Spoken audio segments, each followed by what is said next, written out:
Ini kami bersukacita di Gereja KBP Teluk Mulus. Kami bersama-sama dengan anak sekolah minggu yang ada di kelas besar.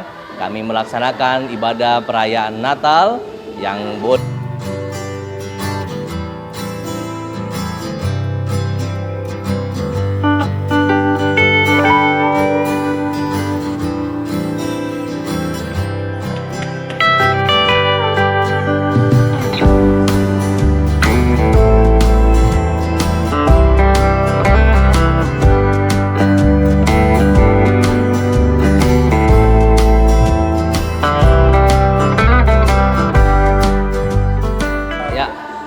Selamat sore kita semua. Hari ini kami bersukacita di Gereja KBP Teluk Mulus. Kami bersama-sama dengan anak sekolah minggu yang ada di kelas besar. Kami melaksanakan ibadah perayaan Natal yang boleh terselenggara pada sore hari ini.